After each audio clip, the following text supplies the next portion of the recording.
So hello students, welcome to Prasann Prayas. और इस YouTube channel में हम आप सबका स्वागत करते हैं। हमने इसके पहले 10th क्लास एनसीईआरटी का जो फर्स्ट चैप्टर है सिविक्स का पावर शेयरिंग, उसका हमने पार्ट 1 शूट किया और आप लोगों ने वो वीडियो देखा, बहुत अच्छा लगा हमें। ऐसे ही हमारे वीडियोस देखते रहे, हमें भी प्रोत्साहन मिलते रहेगा। और आज हम जो है पार्ट 2 जो है एक्सप्लेन करने वाले हैं इस वीडियो में।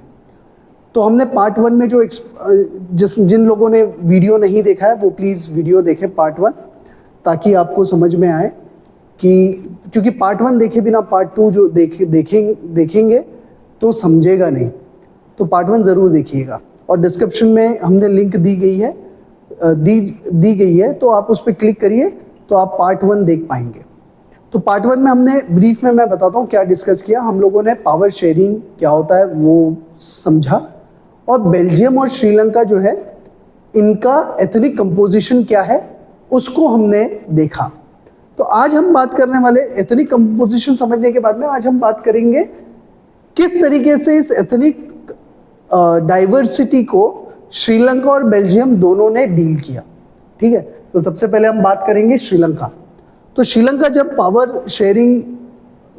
जब एथनिक डाइवर्सिटी होती है उसको डील करते समय जो पॉलिसी अपनाती है उसको मेजॉरिटेरियनिज्म कहते हैं।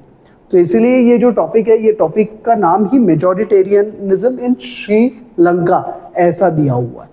तो पहले चलिए समझते हैं व्हाट इज मेजॉरिटेरियनिज्म। ये मेजॉरिटेरियनिज्म क्या है पहले ये समझना जरूरी है।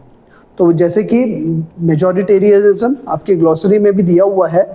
Majoritarianism is a belief that the majority community should be able to rule a country in whichever way it wants by disregarding the wishes and the needs of the minority। इसका मतलब ये है कि मेजॉरिटी मैंने समझ लो, अगर एक कोई कंट्री है जैसे श्रीलंका के केस में it was Sinhalese were in majority like 74%। तो इसका मतलब यह है कि जो मेजॉरिटी में है वो अपने हित के लिए काम करेगा। वो जब भी गवर्नमेंट पॉलिसीज बनाएंगे तो वो ये ध्यान में रखेंगे कि जो मेजॉरिटी है उनके हित में सब कुछ हो, और ऐसा करते समय they will totally disregard the minority, totally disregard the wish and the interest of the minority. माने माइनॉरिटी क्या चाहती है, उनके इंटरेस्ट क्या है, उनके विश क्या है, इसको टोटली डिसरिगार्ड करके जो मेजॉरिटी कम्युनिटी है उनके हित में क्या है वैसी गवर्नमेंट पॉलिसीज बनाना, कॉन्स्टिट्यूशन बनाना, इसको कहते हैं मेजॉरिटेरियनिज्म। यानी जो कम्युनिटी मेजॉरिटी में है उनके हित के लिए काम करना।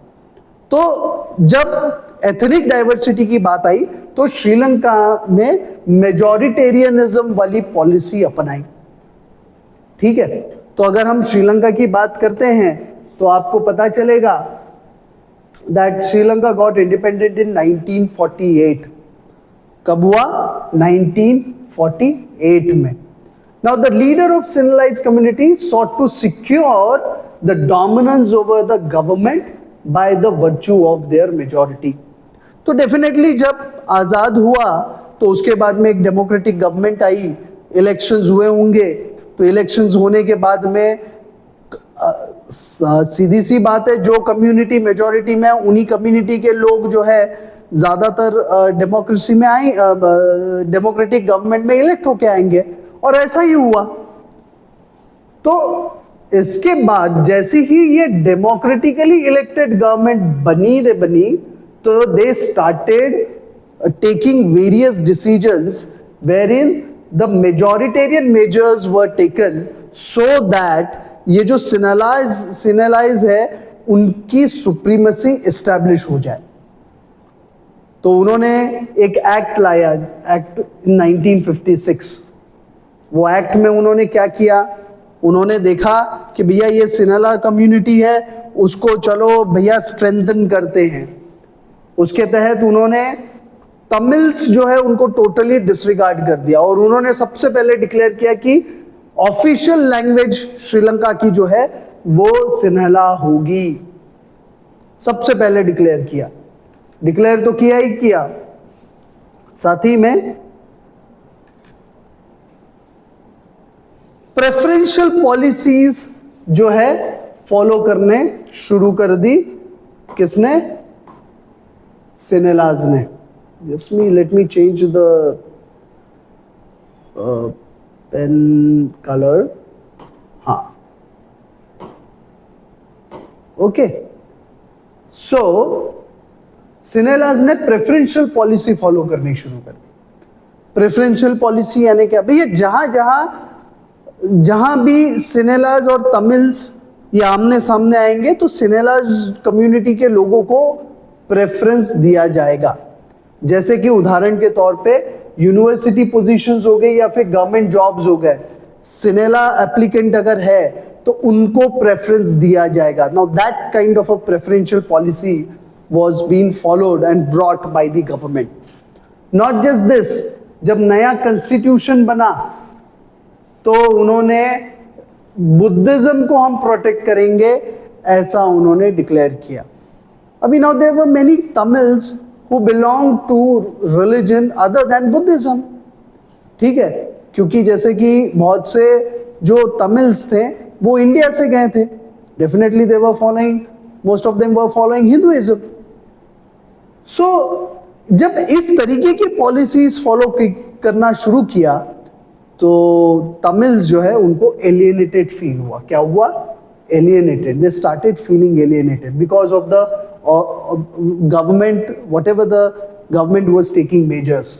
Now what is alienation? Alienation is the sense of feeling of isolation, या उनको ऐसा एक फीलिंग है जिसमें आपको लगना है कि भैया हम तो इस जगह को बिलोंग नहीं करते हैं, हम आइसोलेटेड हो गए हैं, हम लोग अलग हैं इन लोगों से, ठीक है। इस तरीके की एलियनेशन वाली फीलिंग श्रीलंकन तमिल्स में आ गई, ठीक है। अब जो पॉलिटिकल पार्टीज थी उस समय पे वो मोस्टली सिनालाज पॉलिटिकल लीडर्स की थी, ठीक है, and they wanted to only foster the culture, their own culture, their own language, ठीक है। अब जब डिस्क्रिमिनेशन होना शुरू हो गया, कॉन्स्टिट्यूशन में भी डिस्क्रिमिनेशन है, गवर्नमेंट पॉलिसीज में भी डिस्क्रिमिनेशन है, जहां पे तमिल्स जो है उनको ये लगना शुरू हो गया कि भैया हमें इक्वल अपॉर्चुनिटी नहीं है, ना तो जॉब्स में है, ठीक है, ना तो एजुकेशन में है, तो इसके वजह से दे डेवलप्ड अ स्ट्रेन या फिर हम टेंशन कह सकते हैं between whom? Between the Tamils and the Sinhalas community. So, just a second. तो श्रीलंकन तमिल्स ने क्या सोचा? उन्होंने सोचा भैया now the time has come, what we should do, we should launch our own political party and struggle against this indiscrimination, let's fight for the recognition of the Tamils. तो उन्होंने भी अपनी पॉलिटिकल पार्टी लॉन्च की। तो उनका demand क्या था? भैया हमको equality of opportunity in securing education and job, equality दे दो हमें, रीजनल ऑटोनॉमी दे दो हमें, ठीक है, हम खुश रहेंगे, हम आपको तंग नहीं करेंगे, या हम हमारी खुशी के लिए भी कुछ करो। अब रीजनल ऑटोनॉमी की डिमांड तो नहीं दे रहे थे, मैंने हमें एक हमारा तमिल एलम, मैंने तमिल एक रीजन अलग से बना दो, उसको एक ऑटोनॉमी दे दो, हम खुद ही उसको मैनेज करेंगे। तो then political party started demanding for independent Tamil Eelam state, हमें एक इंडिपेंडेंट तमिल एलम स्टेट चाहिए, ऐसा उन्होंने जो है डिमांड करना शुरू किया। दो कम्युनिटी के बीच में जो डिस्ट्रस्ट बढ़ा, this distrust led to the civil war, and this finally civil war led to killing and destruction. Social, culture, economic life of the country was disrupted totally, and that came finally ended in 2009. So now look, ये श्रीलंका का एक हमने उदाहरण देखा जिसमें diversity तो थी, but उस डाइवर्सिटी में पावर शेयरिंग सही तरीके से नहीं हुआ, majoritarianism was followed, and what was the outcome? It was destruction, it was civil war, it was killing. That is what we faced. So definitely this shows that this is not a right way to deal with different ethnic groups or diversity of ethnic group. Right way is जो हम next model में देखने वाले हैं, ठीक है, जिससे हमें पता चलेगा पढ़ने के बाद में कि हाँ भैया जो बेल्जियम ने किया वो सही तरीका था पावर शेयरिंग का। तो उसके बारे में हम देखेंगे। तो देखिए, जैसे हमने श्रीलंका का देखा, उसमें जो हमारा टॉपिक था मेजॉरिटेरियनिज्म इन श्रीलंका, वैसी बेल्जियम की जब हम बात करते हैं तो यहाँ पे जो शब्द का यूज हुआ है that is accommodation. Now this is very very important, accommodation. Accommodation, what does it mean? भैया अकोमोडेट करना, सबको समाहित कर लेना। कोई डिसीजन ले रहा है तो भैया सबको इक्वल, उनको भी अलाउ करना कि भैया आप भी डिसीजन मेकिंग में पार्ट लेना, दैट इज कॉल्ड अकोमोडेशन। जब बेल्जियम में बेल्जियम लीडर्स टूक a different path and they recognize the existence of regional differences and the cultural diversity। वहाँ पे भी regional differences थे, वहाँ पे भी cultural diversities थी। तो करीबन 1970 से लेकर 1990 तक जो बेल्जियम कंट्री है उसने अपने कॉन्स्टिट्यूशन में कुछ बदलाव किए। करीबन 4 टाइम जो है ना, 4 times the constitution was amendment from the period 1970 to 1993 and the arrangement was made in such a way that it enable everyone to live together within the same country। ऐसा arrangement तैयार किया जिसमें सब लोग इकट्ठा पीसफुली और रह सके।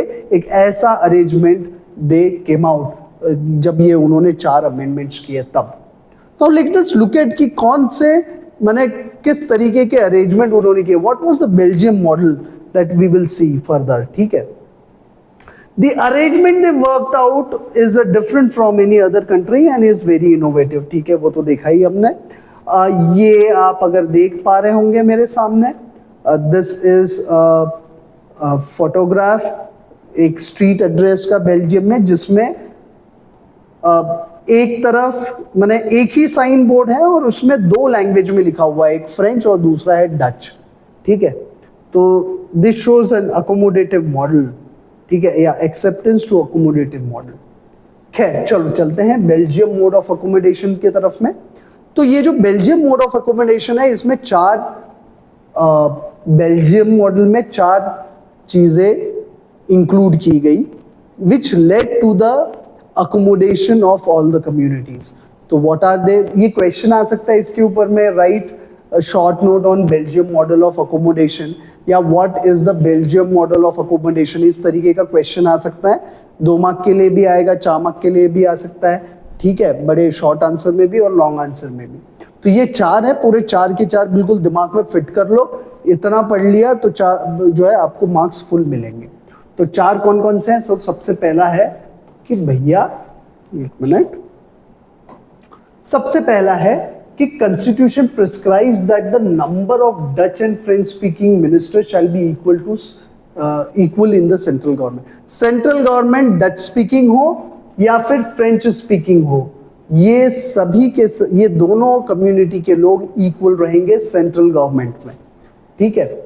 और जब भी स्पेशल लॉ बनाना पड़े तो it will require support of majority of members from each linguistic group, this is from है, and there is no single community can take decision unilaterally. Unilaterally माने एक सिंगल कम्युनिटी कभी भी डिसीजन ले नहीं सकती है, सबको बिठा के आपको डिसीजन लेना पड़ेगा and the majority of members उनको साथ में लेना पड़ेगा जब जब there is certain laws which require them their input to be need to be taken। दूसरा है सेंट्रल में तो भैया पावर्स है ही है, बहुत सारी पावर्स जो है रीजनल गवर्नमेंट को दी गई, और कभी भी उन्होंने बताया कि ये जो रीजनल गवर्नमेंट है या तो जो स्टेट गवर्नमेंट है, ये कभी भी सबऑर्डिनेट नहीं रहेगी सेंट्रल गवर्नमेंट के, ठीक है। जैसे कि सेंट्रल गवर्नमेंट तो है ही, उसके अपने पावर्स रहेंगे, स्टेट गवर्नमेंट के अपने पावर रहेंगे। स्टेट गवर्नमेंट कभी भी इट इज नॉट सबऑर्डिनेट, यानी वो उसको छोटा मत मानो आप सेंट्रल गवर्नमेंट से, उसके अपने पावर्स हैं, सेंट्रल गवर्नमेंट के अपने पावर्स हैं, ठीक है। थर्ड है दैट देयर वाज अ, जैसे हमने देखा कि किस तरीके से एथनिक कंपोजिशन था बेल्जियम का, तो हमें अगर ओवरऑल कंट्री देखे तो Dutch speaking was more in, if you compare in entire country.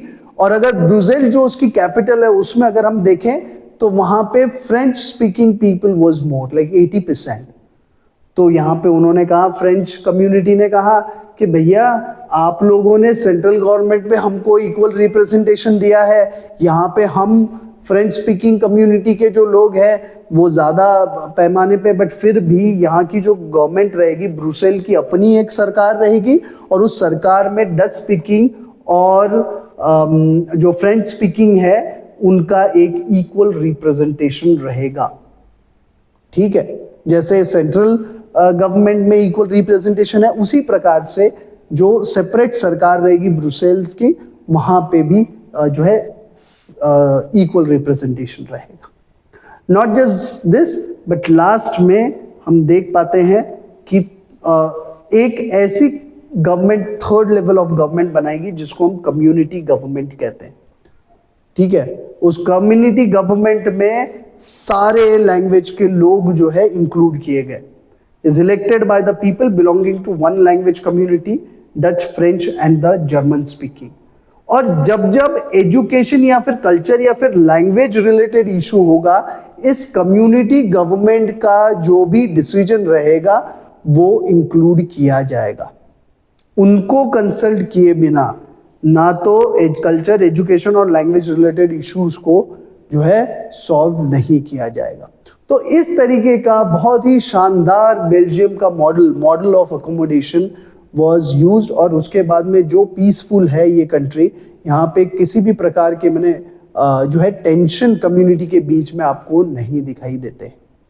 सो एक तरफ तो हम क्या सीखे, what do we learn from these two stories of Belgium and Sri Lanka. तो हमने देखा अगर आप फोर्स करेंगे जो श्रीलंका में किया, तो कम्युनिटी अगर पावर शेयर नहीं करेंगे, श्रीलंका में मेजॉरिटी में जो लोग थे they refuse to share the power.